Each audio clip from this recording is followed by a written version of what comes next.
ভাঙড়ের কৃষকদের পাশে জমি রক্ষা কমিটি। তারদহ কাপাসাইট মৌজায় ৩২০ বিঘা জমি দখলের অভিযোগ। কাঠগড়ায় তৃণমূল নেতা রাকেশ রায় চৌধুরী।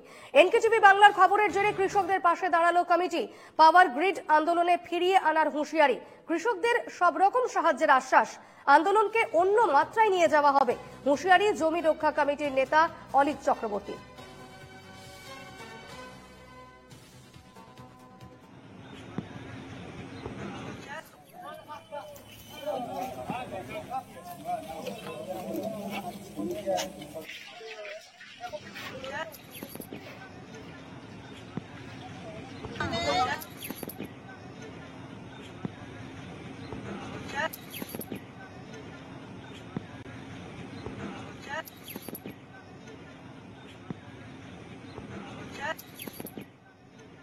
পাশে জমি রক্ষা কমিটি। তারদহ কাপাসাইট মৌজায় ৩২০ বিঘা জমি দখলের অভিযোগ। কাঠগড়ায় তৃণমূল নেতা রাকেশ রায় চৌধুরী। এনকেটিভি বাংলার খবরের জেরে এবার কৃষকদের পাশে দাঁড়ালো কমিটি। কৃষকদের সব রকম সাহায্যের আশ্বাস এবং আন্দোলনকে অন্য মাত্রায় নিয়ে যাওয়া হবে, এমনটাই হুঁশিয়ারি জমি রক্ষা কমিটির নেতা অলিক চক্রবর্তীর। এবার এনকেটিভি বাংলার খবরের জেরে তারদহ কাপাসাইট মৌজার ৩২০ বিঘা জমি দখলের যে অভিযোগের যে খবর আমরা করেছিলাম, সেই খবরের ভিত্তিতে এবং সেই খবরের জেরেই এবার কাঠগড়ায় তৃণমূল নেতা রাকেশ রায় চৌধুরী এবং সেই খবরের জেরে এনকেটিভি বাংলার খবরের জেরেই এবার কৃষকদের পাশে দাঁড়ালো জমি রক্ষা কমিটি।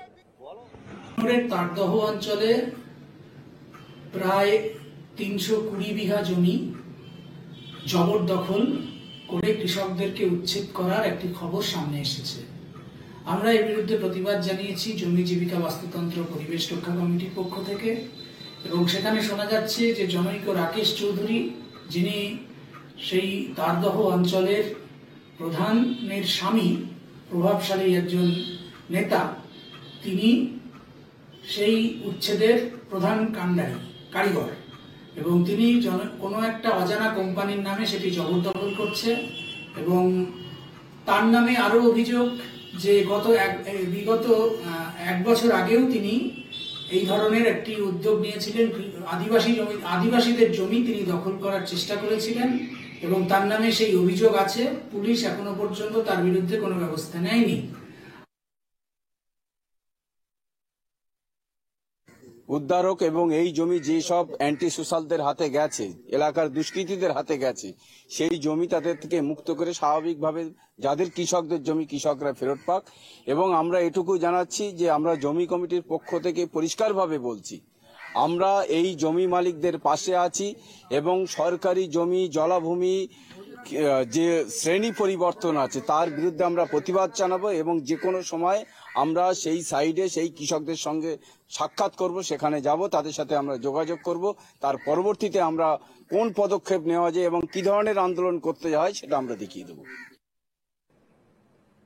সরাসরি কথা বলে নেব, প্রতিনিধি আলমগীর মোল্লা রয়েছেন আমার সঙ্গে। আলমগীর, এই মুহূর্তে সেখানকার কি পরিস্থিতি? কারণ জমি রক্ষা কমিটি এবার কৃষকদের পাশে দাঁড়িয়েছে এবং সব রকম সাহায্যের আশ্বাস দেওয়া হয়েছে, কি জানা যাচ্ছে এই মুহূর্তে?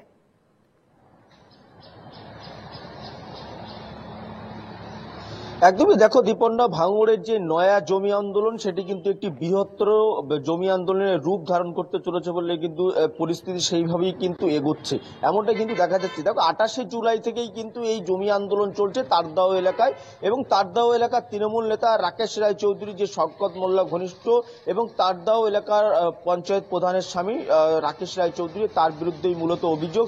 এবং প্রথমে ২৮ তারিখের পর কিন্তু মঙ্গলবার থানায় তাদেরকে নিয়ে যাওয়া হয়, থানায় ডাকা হয়, বেশ কয়েকজন কৃষককে থানায় বসিয়ে রাখা হয়, এবং তারপরেও থানায় কোনো রকম ভাবে সুরাহা মেলেনি, থানায় কোনো অভিযোগ নেওয়া হয়নি, এমনটাই কিন্তু কৃষকরা অভিযোগ করেছিল। তারপর বুধবার তারা কিন্তু বিডিও অফিস, ভাঙড় 1 বিডিও অফিসে তারা লিখিত অভিযোগ দায়ের করে এই রাকেশ রায় চৌধুরীর বিরুদ্ধে। তারপরেও তার বিরুদ্ধে কোনো রকম ব্যবস্থা না নিয়েই সেখানে কিন্তু কাঁটাতার দিয়ে সেই ঘেরার কাজ আবারও পুনরায় চালু করা হয়েছিল বলে কৃষকদের তরফ থেকে জানানো হচ্ছে। একেবারে গতকাল কিন্তু কৃষকরা, শতাধিক কৃষক আবারও শুক্রবার তাদেরকে থানায় ডাকা হয়, তারা থানায় আসে এবং এবং তাদের কাছ থেকে তাদের যেটা অভিযোগ, তাদের নামের লিস্ট জমা নেওয়া হচ্ছে কারা এই জমিগুলিকে বিক্রয় করবে। একেবারে পুলিশের বিরুদ্ধেই কিন্তু তারা সরাসরি অভিযোগ করছেন যে পুলিশ তাদের নামের লিস্ট জমা নিচ্ছে এবং সেই জমির মূল্য কত করে দেওয়া হবে আর সেটাও তাদেরকে জানানো হবে বলে এমনটাও কিন্তু জানাচ্ছেন। তবে একদিকে বিরোধীরা যেমনভাবে অভিযোগ করছে যে পাট্টা দেওয়া সরকারি জমি, জলাভূমি, সেই জমিগুলিকে বিক্রয় করা যায় না, তাহলে থানায় ডেকে কেন সেই জমিগুলিকে বিক্রয় করানো হচ্ছে? থানায় কি বসে তাহলে প্রমোটিং চলছে?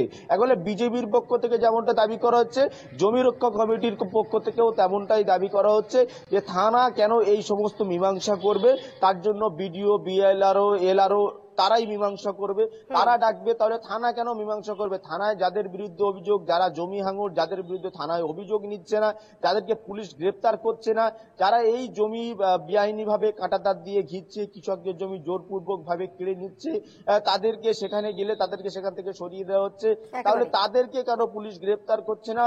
যারা জমি হাঙর তাদের গ্রেপ্তার না করে এই সমস্ত কৃষকদেরকে পুলিশ থানায় ডেকে এনে বসিয়ে রাখছে, দীর্ঘক্ষণ ধরে হয়রানি করা হচ্ছে।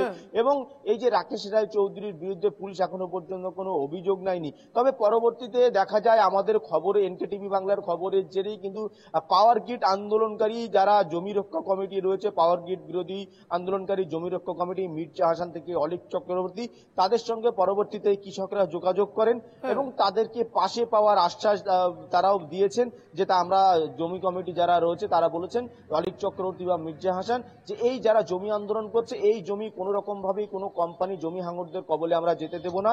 আমরা এই যে ভাঙড়ের পাওয়ার গ্রিড এলাকায় যেভাবে জমি আন্দোলন করেছি, যেভাবে জমি আমরা আন্দোলন করে ফিরিয়ে নিয়ে এসেছি, আমরা সেইভাবেই কিন্তু তারদাও এলাকাতেও আমরা এই জমি কোনো রকম ভাবেই জমি হাঙরদের কবলে যেতে দেব না। আমরা তাদের পূর্ণ সমর্থন করব এবং তাদের পাশে আছি। তবে এই নিয়ে কিন্তু তারদাও এলাকার কৃষকরা যেমনটা জানাচ্ছেন যে আমরা এই যে জমি আন্দোলনকারী তাদেরকে পাশে চাইছি, তারা আমাদের পাশে এসে লড়াই করুক, তারা আমাদের সঙ্গে থাকুক, তারপরেই কিন্তু এই জমি হাঙরদের থেকে আমরা জমিগুলোকে ফিরিয়ে নিতে পারবো। তবে অন্যদিকে মির্জা হাসানরাও তেমনটাই জানিয়েছেন প্রশাসনের দ্বারস্থ হবেন এবং বৃহত্তর আন্দোলনের হুঁশিয়ারি দিয়েছেন ইতিমধ্যে মির্জা হাসান। বেশ, খবরের দিকে নজর রেখো। ধন্যবাদ আলমগীর।